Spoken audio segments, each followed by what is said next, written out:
and welcome back to our webinar series. Today we're talking about how you can help your child be successful. Yes, and we have a quote from the one and only Maria Montessori. We must help the child to act for himself, will for himself, think for himself. This is the art of those who aspire to serve his spirit. It's beautiful. So we're going to start off talking about how you can prepare your own environment. In our classroom, we call that our prepared environment because everything is set up each day for the children, and you can do that at home too. Sure. So how can we help your child be independent in his spaces at home? What space do we want to talk about first? Let's start with the bedroom. Bedroom. So we are advocates for floor beds. This allows your child to be close to the floor. They can independently get up in and out of bed. If you have a child that rolls around a lot, you can put a pool noodle under the sheet. That'll stop them from rolling out, but this just promotes independence of them climbing into and out of bed. Low furniture. Maybe the dresser drawers are low where he or she can get her clothing for the next day. And we talked about choices in our previous webinar, so make sure that the choices in those drawers are something you are okay with your child choosing. You might even want to make that decision the night before, so you might want to pull out choice outfit A and choice outfit B and make that decision and lay it out on top of the dresser, and then in the morning you can say, this is what we picked last night for you to wear. Some families like to have toys available in the room for the child to play with, but just remember it is a room for sleeping, so it should be an area that promotes sleeping. Maybe a small basket of books and maybe even a chair that you can sit in with your child if you like to read books before bed. Right, yeah, so most of the families we met like to have the toys in a separate play area in the house and keep the bedroom for the bed and some books and their clothes.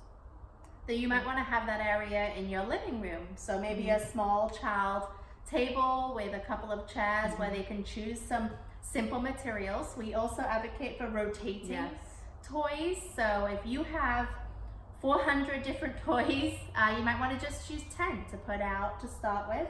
Put the others in a closet, and then every couple of weeks take 10 new things and put the other 10 away, and that makes it more exciting for your child. They're more engaged in the materials, and it's not overwhelming amount of choices for them to choose from. I know as a parent you'd like to know what we do in the classroom, what the expectations are, so you can follow through at home, or know what your child is expected to be doing in the classroom so you have those expectations at home. So in the classroom, when they get out a work, we call them works, they can finish it until their attention span is done with it, but they must put that back on the shelf when they're done with it. So they take the whole tray and they take that to a table or rug, and then they put that work back on the shelf where they got it, and that takes some role modeling and shadowing to help them within the beginning. And then they may get out something else. So at home you can do the same, have those 3 or 4 objects on a shelf, and once they get that out, they must put it back before they go get another one. And they're used to doing this all day in the classroom. And typically next to your living room is your kitchen. So talking a little bit about meal times and preparing for the meal. We believe in having a learning tower. This is kind of like a step stool, but it's more confined and secure for your child to be raised up to the counter height so they can see you preparing the meal. If you can get them engaged in helping to prepare the food, I know that I really enjoy my meal after I've had to work hard to make it. And so having your child be involved helps them understand where the food is coming from, that it takes time to make the food before you eat it at the table. And you can't prep food without taste testing it, right? So as the children are doing that and they're taste testing it, and then when they see it on the table later that night at your family dinner, it won't be foreign to them, and they have helped prepare it. So like Rachel says, they are invested. So that falls into the whole eating, you know, helping your child be successful during that eating time, because a lot of parents over the years have said, you know, my child's a picky eater, or my child won't eat dinner, but 2 hours later they're asking for a snack. So to help them with this, the expectations you would want to have is that you're not forcing them to eat a certain amount of food. Your job is to offer them healthy options. we suggest doing this family style at dinner because they're seeing you and your spouse choose from the bowls, and then they are used to using those practical life skills in the classroom, such as tonging and scooping. So if you have a child-sized scooper or tongs, they're able to get their own and the amount they want on their plate. You might have to help them with portion sizes as they grow. Setting the limits. Yeah, setting the limits. But all options on the table are healthy choices. That's your job. Now, if they aren't eating their food, then they're going to eat when they're hungry. So say they don't eat their dinner and they're hungry 2 hours later. So if it's not bedtime yet, you might offer them that same options you had on your table for that meal. But they're going to be really hungry for breakfast, so that's a great opportunity to get them something healthy in their bodies. And your child might ask for a snack instead, so they didn't eat their dinner, but they're asking for a quick snack. We don't advocate for giving that. You provided an option, you provided a great option for dinner, and they chose not to eat that, so the next meal time would be breakfast time. That might sound really harsh, but I promise your child will get used to knowing then what the expectation is and when the time is to eat. Mm-hmm. That's good. Other prep spaces, bathroom. So you want to set your child's bathroom up for them to be involved in stand-up diapering, which we've talked about. And so you have their diapers and their wipes near the bathroom. You also have a stool in there so they can reach the toilet and their sink. For brushing teeth or cleaning face, a washcloth. A washcloth as well. If you sew a bigger loop onto it, you know the loops that come when you buy them are very small and very hard to hook onto a hook. So you can sew a bigger loop so your child can independently hang it up when they're done as well. Good. That's good. So their diapering materials, their stool for reaching the sink, they love to look in the mirror too. Yeah.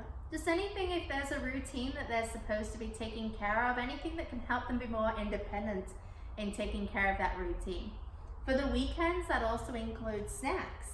We just talked about not offering snacks if they haven't eaten dinner, but on the weekends, you might have a snack mid-morning. You might want to have a small table in your kitchen where you lay that out, and when they're ready, they can come and sit and eat that snack.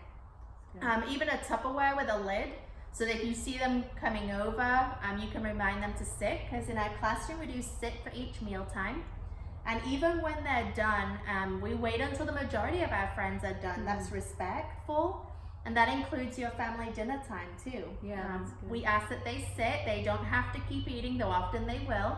And we just say, well, we can sing a song or we can talk about a subject while we're waiting for more of our friends to finish. This is a change we just recently made, and it's worked out good for everyone. And oftentimes they will go back to their food. They will. And remember not to get into a power struggle about food. It's one we can't win with a child. And it starts to become a bigger event than we want to make it when we are putting too much attention on what they're eating. So they'll tell us, their bodies will tell us when they're hungry. We just have to be offering them those healthy choices. We also get asked a lot, in what ways can you replicate what we're doing in the classroom? And one of those things that you get to do at home is put into action the skills we're learning. So things like having your child move some of the things to the laundry room and then put them into the washing machine. Help put the liquid in and turn it on, obviously with your supervision. Pulling out the dry clothes and maybe helping to fold a couple of small items. Sorting socks, putting away silverware from the dishwasher. If you have a tray that you can put down, they love to sort silverware into the right space. Yes. So any tasks that you have around your home that they can setting the table, they love to get. We have all of the spoons, knives, and forks, of course, child safety instruments down at their level. And they'll just get up. We'll be mid-eating and they'll decide they need a spoon, and they'll get up and get a spoon. Some will decide they need a fork. Sometimes we put our 2 cents in there. Like you could fork that broccoli easier than you could pick that up with a spoon. So we support them that way. And we do have a limit. They're not allowed to go back and get 2 spoons. So we do have a limit there, but they help themselves in our kitchen area.